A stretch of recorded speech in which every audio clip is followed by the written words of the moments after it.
अस्सलाम वालेकुम dear students. आज हम जो स्टार्ट करेंगे chapter, this will be chapter number 2। तो आपके जहन में क्वेश्चन आ रहा होगा कि शायद चैप्टर नंबर 1 में भी कुछ चीज़ें रहती हैं, तो वो मैं आपको ज़रा गाइड कर दूँ।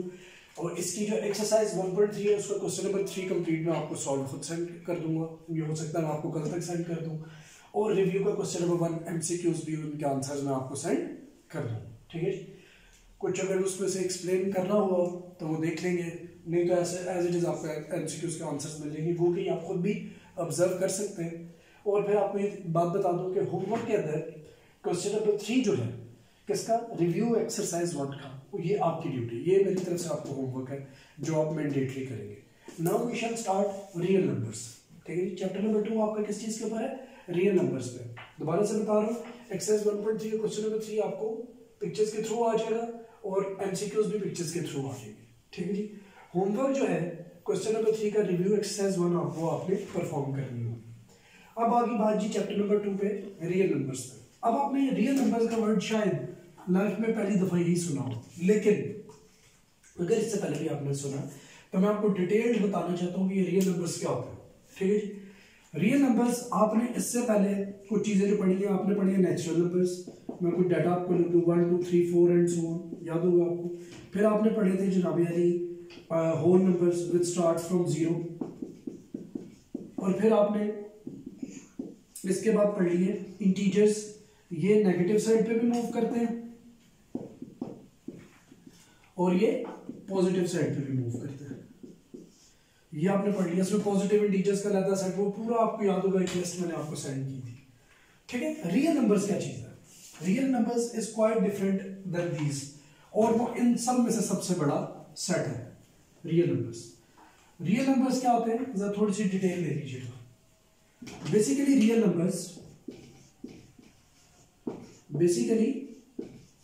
नंबर्स दो सेट्स का यूनियन होता है। ठीक है जी, एक क्यू से रिप्रेजेंट होता है, क्यू डैश से होता है। क्यू से जो रिप्रेजेंट होता है उसको आप कहते हैं रैशनल नंबर्स। कौन से नंबर्स, रैशनल नंबर्स।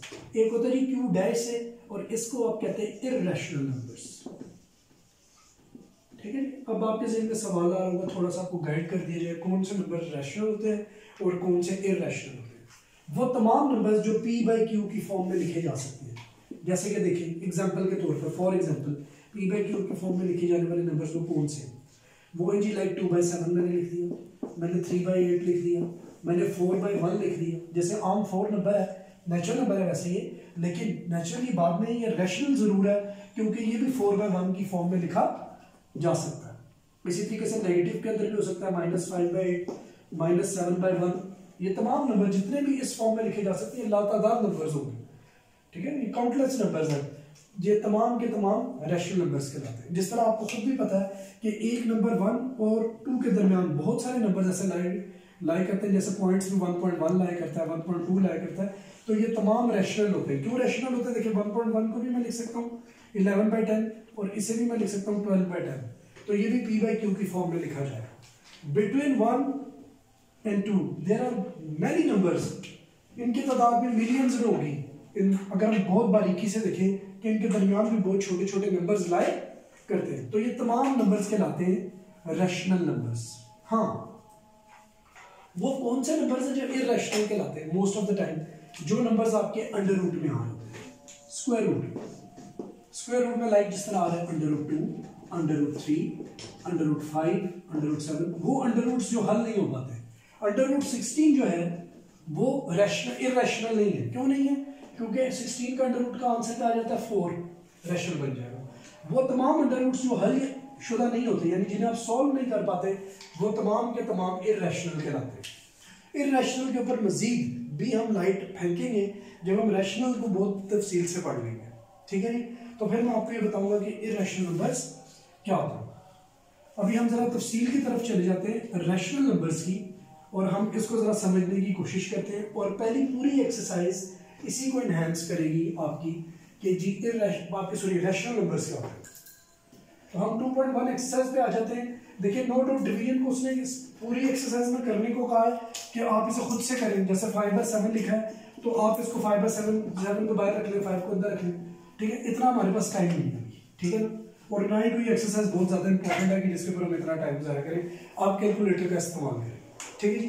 कैलकुलेटर के इस्तेमाल से जो चीज़ आपको मैंने समझानी है इस एक्सरसाइज में वो मैं आपको जरूर समझा दूँ, ठीक है जी। वो एक्सरसाइज आपको किस तरह समझ आएगी वो मैं अभी आपको बताता हूँ। कि जैसे देखें पहला क्वेश्चन जो लिखा हुआ है क्वेश्चन नंबर 2 के अंदर वो लिखा हुआ है जी, मैं भी आपको समझाता हूँ। वो लिखा हुआ है जी, convert the following rational numbers into decimal fractions and separate terminating and non terminating decimals, ठीक है जी। पहली तो बात यह कि आपको ये बात पता होनी चाहिए, ये बहुत जरूरी बात है कि कोई भी फ्रैक्शन जो है वो डेसिमल में कन्वर्ट हो जाती है और कोई भी डेसिमल फ्रैक्शन में कन्वर्ट हो जाता है। जैसे एग्जांपल के तौर पर 3/5 लिखा जाता है 0.6। नेक्स्ट स्टेप में 0.6 को मैं लिख सकता हूँ 6/10, सिंप्लीफाई होकर दोबारा से क्या बन जाएगा 3/5। तो ये इंटर कन्वर्टेबल है।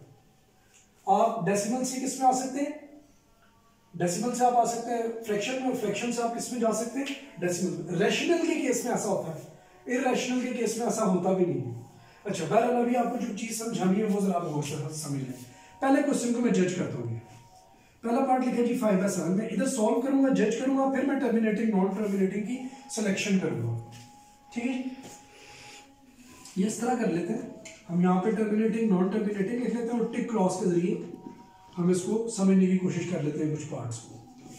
दूसरा है जी 3/5, तीसरा है अगर हम गौर से देखें तो तीसरा आ रहा है 6/7, चौथा पार्ट आपका क्या है दैट इज 2/7। पहले ये 4 कर लेते हैं फिर बाकी वो भी देख लेते हैं। अब हम सिलेक्ट करने लगे कि इधर इट इज टर्मिनेटिंग और इधर इट इज नॉन टर्मिनेटिंग। आप अलग-अलग भी सॉल्व कर सकते हैं, मैं आपको इस तरह इसलिए करा रहा हूँ ताकि जरा इजी होगा समझना। 5/7 को देखते हैं। 5/7 को सिंपल कैलकुलेटर आप लें और 5/7 को हल करें जरा। आंसर आएगा मेरे पास 0.714285 सो ये चलता जा रहा है नंबर, ठीक है जी। ये नंबर रुक नहीं रहा, ये लातादाद आगे चलता जा रहा है, ठीक है जी। अब आपको मजे की बात इसमें जो ये मैंने बतानी है वो ये है कि ऐसे को आप कहते हैं नॉन टर्मिनेटिंग।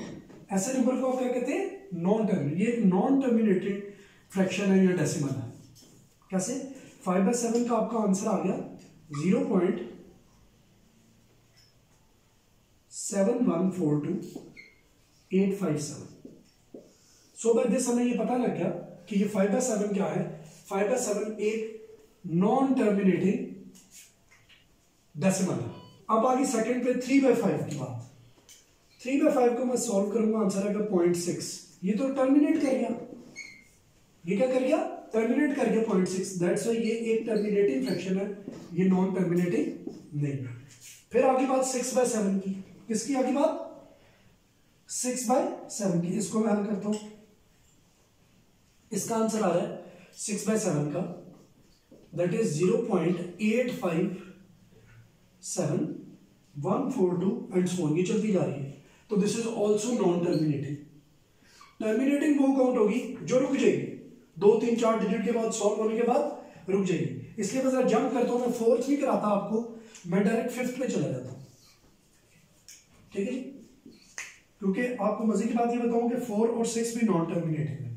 सो अगर हम इसको गौर करें ये आंसर आएगा 3/8। तो आंसर आ जाएगा 0.0375।